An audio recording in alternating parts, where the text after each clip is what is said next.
Les férus du football africain n'oublieront pas son nom de sitôt. Ses dribbles chaloupés, sa dégaine, son inventivité et ses gestes de grande classe ont longtemps fait le bonheur des supporters. JJ Okocha aura marqué toute une génération de footballeurs pendant sa carrière professionnelle aussi riche que mouvementée. L'ancien international nigérian était le magicien par excellence, capable de laisser libre cours à son imagination sur le terrain. À la retraite depuis quelques années, l'ancienne star du PSG est aujourd'hui un entrepreneur aguerri mais ne s'est jamais éloigné de sa passion première, le ballon rond, le seul numéro 10 que j'ai toujours admiré.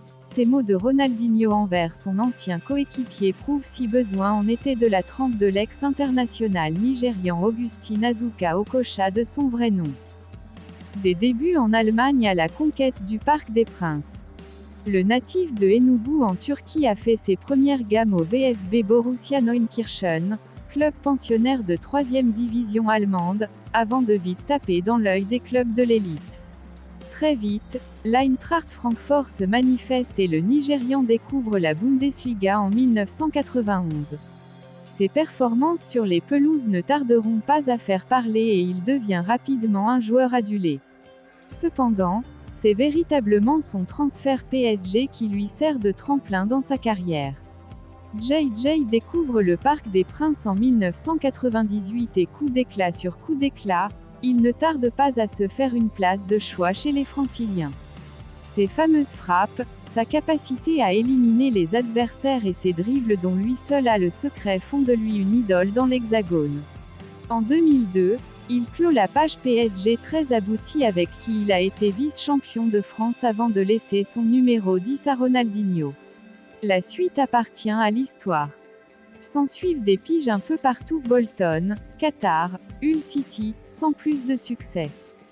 En équipe nationale, il aura été l'un des fers de lance de la génération dorée des Super Eagles avec NWANKW Kanu, Taribo West ou encore Olysée. Champion olympique en 1996, il remporte la CAN en 1994. En tout, il aura pris part à 4 éditions du tournoi continental et à 2 Coupes du Monde. Après avoir raccroché les crampons, Okocha s'est lancé dans le milieu des affaires.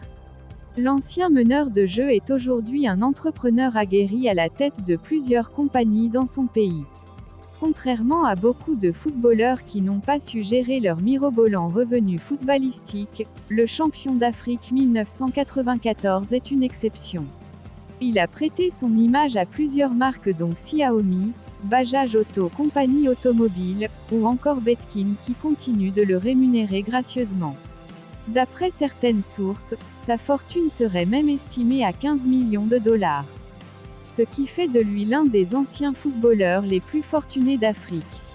L'ancien joueur mène une vie confortable à l'abri des regards indiscrets.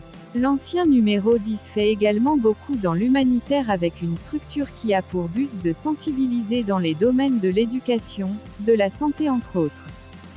Par ailleurs, l'ex-10 parisien s'est retrouvé dans 2 litiges judiciaires ces dernières années sans que cela puisse ternir son image, encore moins son business florissant.